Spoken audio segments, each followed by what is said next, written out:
என் பேச்சைக் கேட்க வந்த அனைத்து தமிழ் நெஞ்சங்களுக்கும் என் முதற்கண் வணக்கத்தை தெரிவித்துக் கொள்கிறேன் அப்படின்னு பேச ஆரம்பித்தான் கிரிஷ். யார் இந்த கிரிஷ்? கிரிஷ் தமிழ்நாட்டில் வளர்ந்து வரும் பணக்காரங்களில் அவனும் ஒருத்தவன். பல electrical equipments, electronic equipments manufacture பண்ணுறது தான் அவனோட இண்டஸ்ட்ரி.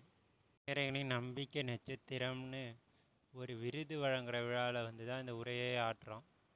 வாங்க போவோம் அவனோட கதைக்கு. நம்பிக்கை நட்சத்திரம் என்ற விருது கொடுத்த அனைத்து பெரியவர்களுக்கும் நன்றி. ஆனால் எனக்கே நம்பிக்கை கொடுத்த ரெண்டு பேரை பற்றி இங்கே நான் சொல்ல ஆசைப்பட்றேன். அவங்க வேறு யாரும் இல்லை, என் நண்பர்கள் தான். கோயம்புத்தூர் பெரிய காலேஜில் தான் நான் இன்ஜினியரிங் சேர்ந்தேன். நான் கிராமத்தில் வளர்ந்து படித்தவன். திடீர்னு ஒரு சிட்டியை பார்க்கும்போது நான் மிரண்டுட்டேன். அதுவும் அந்த காலேஜில் இருக்கிற பசங்க வரதெல்லாம் பார்த்து ரொம்ப மிரண்டு போயிட்டேன். எப்படி நம்ம படித்து முன்னேற போகிறோன்னு ஒரு பயம். அதுதான் அவங்க ரெண்டு பேரையும் நான் சந்தித்தேன். எனக்கு வாழ்க்கையில் லட்சியமே இல்லை, இதை தான் செய்யணும் அதை தான் செய்யணும். படிக்க சொன்னாங்க, படிக்க வந்தேன். அவங்க ரெண்டு பேரும் அப்படி இல்லை. மற்றவனுக்கு சினிமாவில் பெரிய டைரக்டர் ஆகணும்னு ஒரு ஆசை. உடம்புல பல குறைபாடு இருந்தாலும் அதையும் பெரிய அளவில் அச்சீவ்மெண்ட் பண்ண முடியும்னு நிரூபிக்க வந்திருந்தாங்க. அவங்க எப்படியோ எனக்கு ஃப்ரெண்ட்ஸ் ஆகி போக காலேஜு 4 வருஷம் முடித்தோம். படிச்சுன்னு சொல்கிறத விட எப்படியோ போனோம், வந்தோம், பாஸ் ஆகிட்டு வந்துட்டோம். 4 வருஷம் ஜாலியாக இருந்தது, எந்த கவலையும் இல்லை. அந்த டைரக்டர் ஃப்ரெண்டு வந்து அவன் தான் டைரக்டர் ஆகணும்னு ஆசைப்பட்டான். அவன் எப்படி ஐடி கம்பெனி இன்டர்வியூக்கெலாம் வருவான்.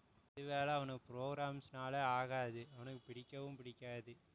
கஷ்டப்பட்டு தான் அந்த ப்ரோக்ராம் பேப்பர்ஸ்லலாம் பாஸ் ஆனான். இன்னொருத்தவனும் இன்டர்வியூ அட்டன் பண்ணுவோம், வந்துடுவோம். வருத்தப்படுவான். அவன் அதுக்கு பதிலாக வருத்தப்பட மாட்டான், பார்த்துக்கலாம், அடுத்தது ஏதாச்சும் பண்ணிக்கலாம்.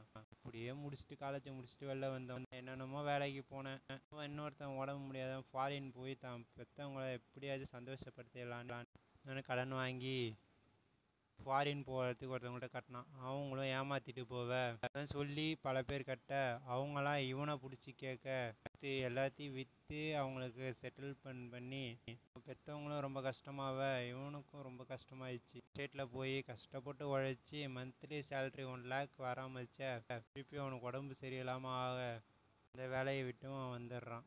டேரக்டர் ஃப்ரெண்டு என்ன ஆனார்னு கேட்குறீங்க. டேரக்டர் ஃப்ரெண்டு காலேஜை முடிச்சுட்டு சினிமாவுக்காக சென்னையில் அலைன்னு அலைஞ்சி ஒன்றும் கிடைக்கல. சரி, அப்புறம் குடும்ப கஷ்டத்துக்காக கோயம்புத்தூர் ஒரு பம்பு கம்பெனியில் சேர்ந்து கீழ் போஸ்ட்லேருந்து சூப்பர்வைசர் ஆகிற நிலமையில வந்து என்னடா பண்ணிகிட்ருக்குற, உனக்கு டைரக்ஷன் தானே ஆசை அப்படின்னு அவன் மனசு சொல்ல அந்த வேலையும் விட்டுட்டு திருப்பி டைரக்ஷனுக்கு தேட ஆரம்பிச்சிட்டான்.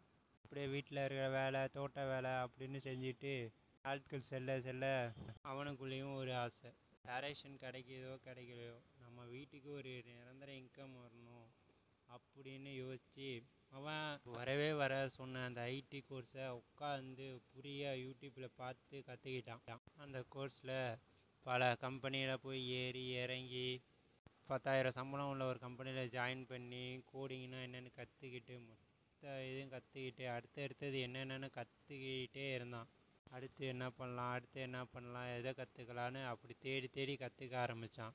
கற்றுக்கிட்டது எல்லாமே அவனுக்கு ரொம்ப யூஸ்ஃபுல்லாக அவனோட வாழ்க்கையில் அடுத்தடுத்த கட்டத்துக்கு முன்னேறி மந்த்லியே 3 lakhs வாங்குகிற சேலரிக்கு ப்ளேஸ் ஆகி கொஞ்ச நாள் அப்படியே வாழ்க்கையை ஓட்ட அப்புறம் அவன் கதையை அவனே ப்ரொடியூஸ் பண்ணி பெரிய டைரக்டரும் ஆகிட்டான்.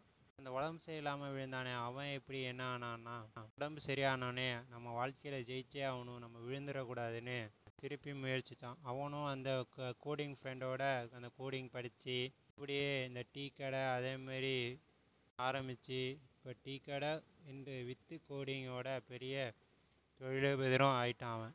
இதுலேருந்து நான் என்ன சொல்கிறேன்னா, வாழ்க்கையில் எப்போ யார் ஜெயிப்பாங்க தோப்பாங்கன்னு தெரியாது. எப்போதும் நம்பிக்கையோடு ஓடிக்கிட்டே இருக்கணும்.